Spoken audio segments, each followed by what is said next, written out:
नमस्कार, मैं हूं अशोक और स्वागत करता हूं मैं आपका अपने YouTube चैनल मैकेनिकल नेक्सस में। आज हम डिस्कस करेंगे कैप्लन टरबाइन के बारे में कि कैप्लन टरबाइन क्या होती है, इसके डिफरेंट पार्ट कौन कौन से हैं और ये कैसे वर्क करती है। तो चलिए शुरू करते हैं। बात करते हैं सबसे पहले हम कैप्लन से कि इसका नाम कैप्लन क्यों पड़ा। देखिए, ये टरबाइन जो है एक रिएक्शन टरबाइन का ही एक टाइप है और रिएक्शन टरबाइन उन टरबाइनों को कहा जाता है जिसमें काइनेटिक एनर्जी के साथ साथ वाटर की प्रेशर एनर्जी का भी यूज किया जाता है। इसकी खोज वी कैप्लन नामक एक ऑस्ट्रेलियन इंजीनियर ने की थी और उसी के नाम पर इसका नाम कैप्लन टरबाइन रखा गया है। चलिए बात करते हैं कि कैप्लन टरबाइन की कौन कौन सी मेन कैरेक्टरिस्टिक्स है। चलिए पहले हम बात करते हैं, जैसा भी हमने डिस्कस किया, सबसे फर्स्ट ये एक रिएक्शन टरबाइन का ही टाइप है, यानी रिएक्शन टरबाइन है। देखिए, रिएक्शन टरबाइन क्या होती है, जिसमें हम वाटर की काइनेटिक एनर्जी के साथ साथ उसकी प्रेशर एनर्जी का भी यूज़ करें, तो उस तरह की सभी टरबाइनों को रिएक्शन टरबाइन कहा जाता है। कैप्लन हमारी रिएक्शन टरबाइन का ही एक टाइप है। चलिए इसकी सेकंड कैरेक्टरिस्टिक्स की बात करते हैं, इसके फ्लो की। देखिए, आपको पता ही होगा कैप्लन टरबाइन का जो फ्लो है वो एक्सियल फ्लो कहा जाता है। देखिए, एक्सियल फ्लो क्यों कहा जाता है मैं आपको बताता हूँ। एक्सियल फ्लो उस फ्लो को कहा जाता है जिसमें वाटर हमारे टरबाइन रनर के अंदर एक्सियली इन करता है, टरबाइन ब्लेड से टकराने के बाद एक्सियली आउट करता है। देखिए, यहाँ पे हम बात करते हैं, यहाँ पे हमारी केसिंग है। जब केसिंग से वाटर हमारा निकलता है तो इस डायरेक्शन से जब ये नीचे की तरफ फ्लो करता है दोनों साइड से, ये देखिए इसके 90 डिग्री जब एंगल मार के जब नीचे आता है तो ये एक्सियली हो गया इस ब्लेड के, क्योंकि टरबाइन का हमारा शाफ्ट है। तो एक्सियली इन करा, टरबाइन के ब्लेड से टकराया और एक्सियली आउट कर गया, इसलिए कैप्लन टरबाइन को एक्सियली फ्लो टरबाइन कहा जाता है। चलिए तीसरा इसके हेड की बात करते हैं कि हमें कैप्लन टरबाइन लगाने के लिए कितने हेड की जरूरत पड़ती है। देखिए, कैप्लन टरबाइन हमारा बहुत कम हेड में, जिसे लो हेड कहा जाता है, में लगाई जा सकती है, जिसकी रेंज की अगर हम बात करें तो ये हमारे 10 मीटर से स्टार्ट होकर 30 मीटर तक अवेलेबल इसलिए लग सकती है। यानी कि कैप्लन टरबाइन का यूज़ हम वहाँ कर सकते हैं जहाँ पे हमारा ऑलरेडी एक रिजर्वर बना हुआ है, यानी हमें एक बहुत हाई डैम बनाने की ज़रूरत नहीं है। जहाँ पे वाटर हमारा बहुत ज़्यादा है और हेड कम है, वहाँ पे हम कैप्लन टरबाइन का यूज़ कर सकते हैं। इसकी खास बात यह है कि इसकी पावर प्रोडक्शन भी बाकी टरबाइनों के कंपेरिजन से बहुत ज़्यादा होती है। चलिए अब इसके चौथा हम डिस्चार्ज की बात करते हैं, क्योंकि आप देखेंगे दोनों साइड से हमारा वाटर इन करता है, रनर से टकराता है और आउट करता है, इसलिए इसका डिस्चार्ज जो होता है बहुत हाई डिस्चार्ज कहा जाता है। तो यानी ये एक तरह से हमारी हाई डिस्चार्ज टरबाइन भी कही जाती है। चलिए लास्ट फिफ्थ टॉपिक की बात करते हैं, इसकी स्पेसिफिक स्पीड। देखिए दोस्तों, स्पेसिफिक स्पीड किसी भी टरबाइन की उस स्पीड को कहा जाता है स्पेसिफिक, जिसे हम एनएस के शॉर्ट फॉर्म में भी लिखते हैं। स्पेसिफिक स्पीड उस स्पीड को कहा जाता है जो कि हमारे एक ज्योमेट्रिकली सिमिलर टरबाइन की एक स्पीड होती है जो 1 मीटर हाइट पे वर्क करती है और यूनिट पावर का प्रोडक्शन करती है। मैंने इसके स्पेसिफिक स्पीड पर एक अलग से वीडियो बना रखी है, आप उसे ज़रूर देखिएगा। देखिए, अब इसकी स्पेसिफिक स्पीड की बात करें, इसकी स्पेसिफिक स्पीड की रेंज है। वो रेंज क्या है दोस्तों, एक 600 से स्टार्ट होती है और 1000 प्लस तक ये चलती है। देखिए, ये एक डायमेंशनलेस नंबर है, इसलिए इसके आगे कोई यूनिट नहीं है। यहाँ पे इंपॉर्टेंट बात ये है कि ये स्पेसिफिक स्पीड क्या सिग्निफाई करती है, ये बहुत इंपॉर्टेंट है। देखिए, स्पेसिफिक स्पीड सिग्निफाई करती है overall size of the runner. यानी कि अगर हम बात करें कैप्लन टरबाइन का, तो कैप्लन टरबाइन का जो रनर है ये बहुत बड़ा होता है साइज में, जैसा मैंने यहाँ पे एक तरह से बनाने की भी कोशिश की है ताकि आप लोगों को अच्छे से समझा सकूं कि यहाँ पे जो कैप्लन टरबाइन है उसका रनर बहुत वास्ट होता है। देखिए, ये तो दोस्तों इसकी मेन कैरेक्टरिस्टिक्स थी। चलिए अब हम इसके पार्ट्स को डिस्कस करते हैं कि कैप्लन टरबाइन के कौन कौन से पार्ट्स होते हैं।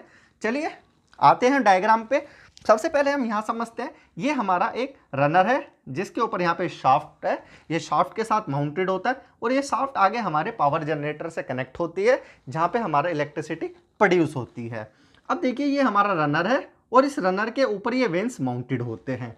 ये जो रनर है इसको दोस्तों हब कहा जाता है, मैंने यहाँ पे लिखा हुआ है, या फिर इसे बोस के नाम से भी जाना जाता है।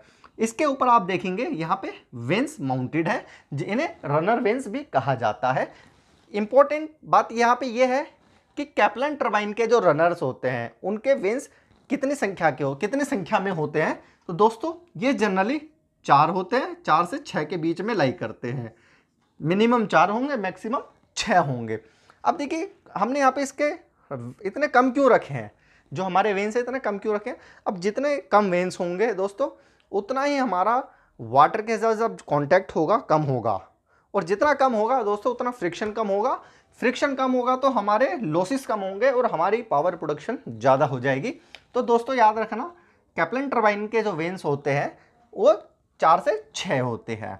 चलिए अब हम बात करते हैं इसके केसिंग की। आप ये देख रहे हैं ये केसिंग है, और ये किस टाइप की होती है दोस्तों, ये हमारे स्क्रोल टाइप की होती है, यानी कि हमारे एक घुमावदार तरीके से बनी होती है।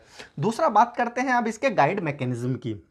ये गाइड वेन्स क्या होते हैं और ये कैसे काम करते हैं। देखिए केसिंग के बाद दोनों जगह पे यहाँ पे गाइड वेन्स मैंने यहाँ पे बनाए हुए हैं, जिसे मैं अब हैच कलर से आपको दिखा देता हूँ कुछ इस तरह से।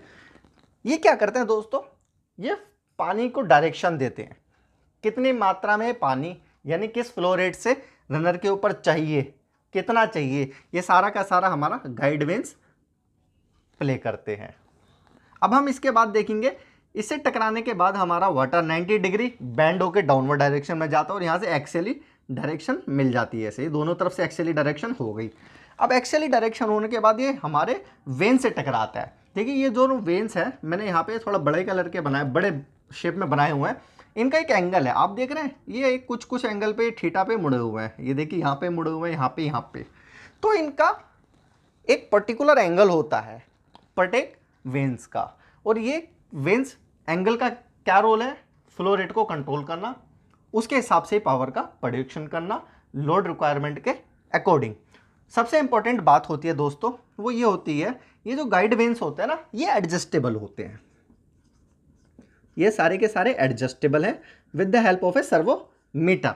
अब आपको एक चीज़ और बताऊं, जो हमारी कैप्लन टरबाइन होती है उसके जो वेन्स हैं ये हमारे कैसे हैं दोस्तों, एडजस्टेबल हैं, यानी आप इनके एंगल को चेंज भी कर सकते हैं और इनको अप डाउन भी कर सकते हैं। इसलिए दोस्तों इसको कैप्लन टरबाइन कहते हैं। अगर मान लीजिए ये फिक्स हो जाए, ना तो आप इनके एंगल को चेंज कर सकते और ना ही इनको एडजस्ट कर सकते, तो दोस्तों इस तरह की जो टरबाइन होती है ना उसको कहते हैं प्रोपोल, ये यहाँ लिख देता हूँ, प्रोपेलर टरबाइन। तो यानी प्रोपेलर टरबाइन एक कैप्लन टरबाइन का ही टाइप है, केवल डिफरेंस इतना है उसमें रनर के ऊपर ये वेन्स फिक्स होते हैं, आप चेंज नहीं कर सकते। चलिए अब हम कैप्लन पे वापस आते हैं। कैप्लन के वेन्स जैसा भी डिस्कस किया 4 से 6 होते हैं। हम थे गाइड वेन्स पे, गाइड वेन्स से आगे चलते हैं, इससे टकराते हैं, ये अपने आप को रोटेशन देता है, ये रोटेशन देता है, शाफ्ट घूमती है, शाफ्ट से आगे हमारा पावर जनरेटर कनेक्ट है। अब देखिए वाटर एक्सेली टकराने के बाद, जैसे ही एक्सेली टकराता है इसलिए हमने इसे एक्सेल फ्लो टरबाइन का है। एक्सेली टकराने के बाद देखेंगे दोस्तों ये हमारी एक ड्राफ्ट ट्यूब की हेल्प से बाहर जाता है। अब हम डिस्कस करते हैं कि ड्राफ्ट ट्यूब क्या होती है, ये बहुत इंपॉर्टेंट है। ड्राफ्ट ट्यूब, देखिए ड्राफ्ट ट्यूब एक जनरली क्रॉस सेक्शन है एक ट्यूब का, जिसका एरिया कंटिन्यूसली बढ़ता है। नीचे की तरफ अगर जाएंगे तो इसका एरिया ग्रेजुअली इंक्रीज होता है। ये ग्रेजुअली इंक्रीज तो हो रहा है, क्या कर रहा है, देखिए दोस्तों एक तरह से हमारे लिए डिफ्यूज़र बन गया। और डिफ्यूज़र का काम क्या होता है दोस्तों, प्रेशर को बढ़ाना और वेलोसिटी को कम करना, ये हमारे डिफ्यूज़र का काम होता है। तो यहाँ पे ड्राफ्ट ट्यूब लगाने से एक पहली हेल्प तो ये मिलती है कि आप इस टरबाइन को किसी भी हेड पर अप और डाउन लगा सकते हैं with respect to tail race. दूसरा हम यहाँ पे जो एडवांटेज मिलती है वो ये मिलती है कि जब यहाँ से एक्सेली वाटर टकराता है तो उसकी काइनेटिक एनर्जी का हम यूज़ करते हैं प्रेशर एनर्जी बनाने में with the help of A draft tube. ये ड्राफ्ट ट्यूब आप देख रहे हैं ना, ये किस तरह से है, कुछ ये हमारी सर्कुलर तो एंट्री है मगर आउट कैसा है, थोड़ा रेक्टेंगुलर आउटर निकल रहा है इससे, इस तरह की हमारी ड्राफ्ट ट्यूब है। तो जब ड्राफ्ट ट्यूब से पानी निकल जाता है तो आगे हमारा जो वाटर रिजर्वायर है, लाइक रिवर है या फिर कुछ और है, उसमें जाके मिल जाता है और हमारा यहाँ पे वर्क कंप्लीट हो जाता है। इस तरह की जितनी भी टरबाइन है दोस्तों उसको कहते हैं Kaplan turbine. Thank you for watching.